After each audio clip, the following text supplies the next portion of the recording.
হঠাৎ করে মাঝরাতে বড় বোন আসা উপলক্ষে কি আয়োজন করলাম সবই থাকছে আজকের ভিডিওতে। আসসালামু আলাইকুম এভরিওয়ান, সবাই কেমন আছেন? রাত বাজে 11টা। তো এখন বোন বলছে বাসায় আসবে। তো বোন এসেছিল ডক্টরের কাছে বগুড়ায়। তো বলছে যাওয়ার পথে তোর ওখানে আজকে থাকবো, তারপরে কালকে যাব। তো এখন আমার তো বাসায় তেমন একটা কিছুই রান্না করা ছিল না। তো কী রান্না করা যায়, যেহেতু দুলাভাইও আসবে। তো এখানে আমি গরুর মাংস ঝটপট করে একটু গরম পানিতে ভিজিয়ে রান্না করে নিলাম। সাথে এই যে মুরগির মাংস রান্না করা ছিল, সেটা একটু লাল লাল করে ভেজে নিয়েছি। আর বড় বোন বলছিল ও একটু আলু ভর্তা খাবে, ভাতে একটু আলু ভর্তা দিয়ে রাখিস। তা আলু ভর্তা দিয়ে কি আর ভাত দেওয়া যায়? সাথে একটু ওই যে ভাতের ভিতরে আলু ভর্তাও দিয়ে রাখলাম। আগে একবার ভাত রান্না করেছিলাম, পরে আবার একটু আলু ভর্তা দিয়েছিলাম। এই তো কাঁচামরিচ দিয়ে আলু ভর্তা, সাথে একটু মাংস রান্না করে নিয়েছি। এই তো পেঁয়াজটা একটু ভেজে নিলাম। নিয়ে এভাবে শীতের দিনে আলু ভর্তা খেতে কিন্তু ভীষণ ভালো লাগে। তো এখানে মরিচটা সুন্দর করে একদম নিয়ে আলুটা ভর্তা করে নিব। এইভাবে আলু ভর্তা মরিচ দিয়ে খুব মজা লাগে। তো আলু ভর্তা করে নিয়েছি। এই ফাঁকে মেয়ে এসেছে, এসে খালামণিকে খুঁজছে।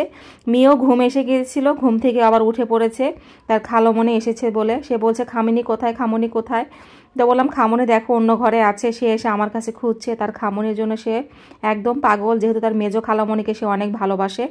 তো এখানে তো রান্না বান্না শেষ, এখন খেতে দিয়ে দিব। এখানে তো মাংস, গরু মাংসটা রান্না কমপ্লিট। সাথে একটু শুটকির চচ্চড়ি আমার যা আমাকে দিয়ে গিয়েছিল, আর সাথে আলু ভর্তা, আর যে মুরগির মাংসটা ভাজি করে রেখেছি।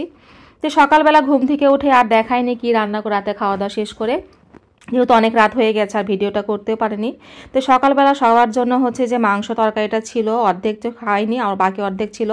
সেটাতে ভাবলাম বিরিয়ানি রান্না করা যাক পোলার চাল দিয়ে, যেহেতু বাচ্চারাও আছে, বাচ্চারাও কিন্তু বিরিয়ানি অনেক পছন্দ করে। তো সকালবেলা উঠে ছেলেকে দিয়ে পোলার চাল আনিয়ে নিয়েছিলাম, সেইটা দিয়ে ভাবলাম বিরিয়ানি রান্না করা যাক।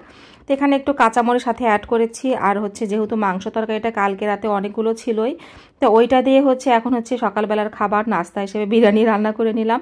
তো ঝটপট যেটা আসলে সুবিধা হয়। তো এখানে ঝটপট করে বিরিয়ানি রান্না করেছি। তো ঢেকে দিলাম। দেখতেই পাচ্ছেন বিরিয়ানিটা কি সুন্দরভাবে হয়ে গেছে, একদম পারফেক্টভাবে। আর এইটাতে রান্না করে খুব ভালো লাগে। এই ফ্রাই প্যানটা কিন্তু আমার খুবই ভালো লাগে, খুব লেগে ধরে না, আর অনেক সুন্দর। আর এটা দেখতেই পাচ্ছেন এইভাবে ঢেকে দিলে একদম দমে রান্না করা যায়। এই ফ্রাই প্যানটা অনেক সুন্দর, খুবই বিরিয়ানি রান্নার জন্য অনেক পারফেক্ট হয়, খুবই ভালো হয়। তো এই তো দেখতে পাচ্ছেন বিরিয়ানিটা হয়ে যাক। এই ফাঁকে ভাবলাম সাথে একটু বেগুন ভাজা যাক। বেগুন ভাজলে কিন্তু খেতে বেশ মজা লাগবে। একটু বেশি করে হলুদের গুঁড়া, মরিচের গুঁড়া, লবণ টবণ দিয়ে একদম বেগুনটা মেখে নিচ্ছি। তো এই যে দমে রেখেছিলাম, দেখি বিরিয়ানির কি অবস্থা। এই তো দেখতে পাচ্ছেন বিরিয়ানিটা একদম পারফেক্টভাবে হয়ে গেছে। আর এই ঢাকনা দিয়ে দমে রাখলে কিন্তু বিরিয়ানিটা খুব সুন্দরভাবে হয়। আর চুলা রাসটা তো আমি লো হিটেই রেখেছিলাম। একদম মাংস দিয়ে বিরিয়ানি রান্না কিন্তু শীতের দিনে সকালবেলা কিন্তু খেতে কিন্তু মন্দ নয়, দারুণ লাগে। আর আমার ছেলে তো বিরিয়ানি বলতে পাগল। তো আমার ভাগ্নেরাও বিরিয়ানি অনেক পছন্দ করে, বাচ্চারা আসলে পোলাও বিরিয়ানি খুবই পছন্দ করে।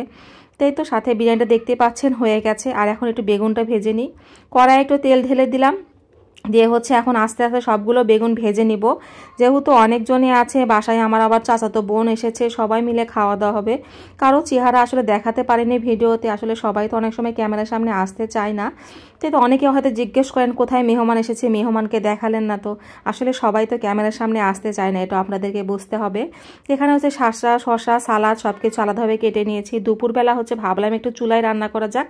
ছোট মাছের চচ্চড়ি চুলায় অনেক দিন খাওয়া হয় না, সাথে একটু বেগুন পোড়া ভর্তা, সিম ভাজি। সবাই ভালো থাকবেন, আল্লাহ হাফেজ।